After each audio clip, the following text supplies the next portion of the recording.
What is so special about Aretha Franklin?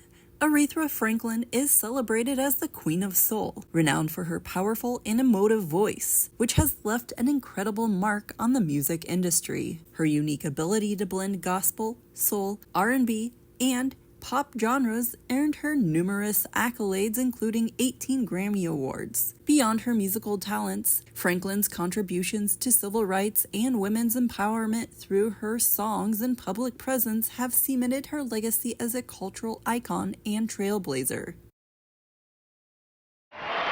You know, when you come to see a legendary performer, you walk into the concert hall expecting to see a legendary performance. Does that kind of pressure get to you?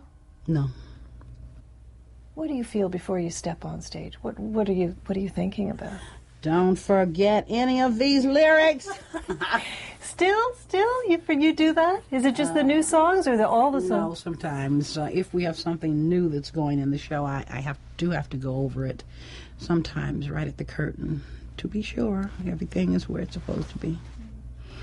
Would I know if you were having a flat show? I would hope not. They don't pay to see that, you know? I would hope not. Yeah, but sure, I think they would know that if I really didn't feel well. Are there any tricks that you've got to take yourself up another notch? No, but amazingly, you can come to a concert and really not feel quite up to it that night, and the audience can put you there, you know. They can just turn the whole thing around. An audience that's appreciative and that's spontaneous and they're excited about everything. You just appreciate the fact that they appreciate it so much. You forget about, you didn't feel so hot tonight. You just forget about that and you just get in the groove with the audience and off we go. You got a few sparkles that are around. Well, there are remnants of what was there before the concert. I am wiped out right now. How much does a concert take out of you? Well, look at my hair. It's gone. It's shot. Yeah, but your hair, it's just a hair. What about your voice, my your makeup back, and your everything? feet? Well, I'm a little tired, but I feel good. Yeah. How do you go from standing out on stage where thousands of people are clapping and loving you to getting home and doing your own shopping and doing your own laundry? Well, I'm just mom at home. Yeah. As Roseanne says, I'm a domestic goddess at home. You garden? You've got your own yes, roses. I do. Yeah. I don't have roses, but I garden. Yeah. In fact, I have a very small greenhouse. It's about 4 feet high, and I'm just going to go and get some potted things to plant some vegetables. I've got some green beans, I've got tomatoes, I've got corn and things like that. And then I was watching Martha Stewart do a little pre-quick thing that you can do just prior to putting it in the ground. It's like you get they're all in squares, and it's like 24 squares. But anyway, she said you take one seed and you put it in the soil as far down as the seed is long. And then you cover it all again, and then you lightly spray it. And I've got a little hand spray, a great hand spray, and I'm just raring to get home and get in all this dirt and stuff. Well, I guess that's the thing about you, is that you've always been able to do almost any kind of music. But how important is change for you? I like variety. Yeah? Yeah, I like variety. Why is it? Does it you feel that popular music changes so much? In men, in food, and no. Variety in men? Is that what you're looking for? No. Music. But pop music changes so much. I mean, yeah. Do you feel like you have to change as quickly as it does? No. Mm-mm. And yet you do manage. But you want to be contemporary. Yeah. Lauryn Hill was saying that after you had done the vocal session and you had left, and I don't know if it was a rose, it's still a rose, but something like that, she said she went into the booth and she said it smelled like church.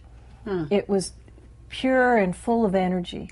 And what does church smell like? It smells like old books to me. What church did you go to? Well, I went to United Church. It smelled like old hymnaries and old books. My church doesn't smell like that. What does it smell like? My church smells like a lot of good fried chicken and homemade rolls and fried corn and things like that. Unfortunately, we didn't have any of that on the set of A Rose is Still a Rose. Does singing feel like church to you? It depends on what I'm singing. Mm-hmm. Do you still go to church? Oh, of course. Of course. I'll always go to church. And I don't have to be in the building to go to church. When I was very, very young, maybe about 16. And it was my first trip to New York. I had never been beyond the city limits of Detroit. And I went to New York and I took a few classes, some choreography and some vocal lessons and things like that. And then when I went back home, I didn't think I was supposed to do housework anymore. This is too mundane for me. I'm not supposed to do that. I've been to New York. So I'm a star now. You know, that kind of thing. And everyone else was working, my sisters and cousin, and my dad came in, and I was just standing there watching them do what they were doing. They were sweeping and vacuuming and things like that. And he said, "What's the matter with you?" I said, "What do you mean, what's the matter with me?" He said, "Why aren't you helping to clean this house?" I said, "I'm a star. I'm not supposed to do that. I've been to New York." He said, "Well, listen, star, you better get in the kitchen and introduce yourself to all those dirty dishes in there." And I have not been a star since. Wow. Yeah, I really needed that. He grounded me and he gave me balance. And from then on, I'm not a star. I'm the lady next door. Who's also called the Queen of Soul. I live next door to the Queen of Soul. Yeah, okay. Well, what can I say? Why weren't you ever on the Ed Sullivan Show?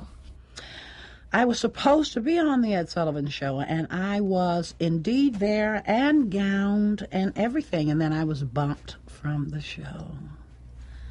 While we were rehearsing, I heard a voice come over, a voiceover say, "Her gown is too low. Get her off the stage and put her in another gown." Too much cleavage? Yes, too much cleavage. And I said, "Well, no problem." I bought about 4 gowns. So I went and got one that went all the way up the neck. And came back. "Is this okay?" Sure, that's okay. And then my agent, and I was about 16, told me, finally, he said, "I have to talk to you." "About what?" "Well, you've been bumped off the show." "What? I'm not going to sing?" "No, unfortunately, you've been bumped off the show." And I just went out of the side door crying all the way down the side street. How could Ed Sullivan do this to me? After all of the rehearsal that we had gone through and everything, just nothing. What I read about you tends more to be about the hard times, the divorces, the deaths of your parents. That's a ridiculous statement. Well, that's I just can't imagine where and what you've been reading, or where you get where do you get these things? From Time magazine. What, 30 years ago or 40 years ago? I just go Time through magazine a was stack. 1961. 60, was it 8? 67, something like that. Oh, that's totally antiquated. Yeah.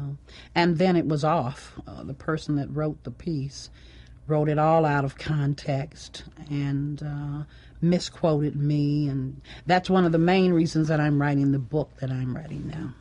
And I'm writing my memoirs and life story just to make some of the corrections and to correct these inaccuracies, and particularly the ones like what you just mentioned. Exactly. That is the main reason that I'm writing my book. Well, that's the book that I want to read, Mm-hmm. because I don't think, well, it hasn't been told, the full story. Do you? Oh, of course not. Do you like it? Do you like writing this stuff down? Do Do you like telling your own story? And I'm enjoying it very much, yes. Mm-hmm. Yeah. Is it hard for you to be... Yes, there are hard parts, and there are days that there are a lot of tears, but that's not every day. Yeah. And when is that going to come out? That will be out in the spring of 99. We're a little more than half through with it now, and I'm writing it with David Ritz. And it's therapeutic as well. And for me to tell the story is for people to know the truth. Do you feel any of the riskiness of love gets harder to take? No, I don't think so. No, you just need to find the man. How do you do that? How do you do that? I was really lucky. I found one 20 years ago. And you've been with him ever since? Well, you were lucky. Usually doesn't last that long for some people. You've really hit a gold vein if you get a 20-year marriage or a 20-year relationship. Is tremendous. I think about someone... Some don't last 20 days. I think it would be hard for men to meet you because they'd be intimidated by who you are and your celebrity, and they'd just be too scared to come forward. A lot of males might be intimidated, but not men. Men rise to the occasion with no sweat. Right? Am I right or am I right? And once they get to you, you know you've separated the males from the men. Hello. I don't want to run. I do appreciate your coming, but I've really got to go. Have you ever done a Canadian television interview before? No. I don't think so. Well, I don't think so.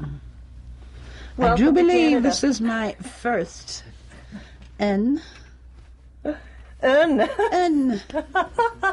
Yes. Thank you very Je much. suis étudiant en français Berlin. Oh, you are? Very good. Très bon. Merci beaucoup, Aretha. Merci beaucoup.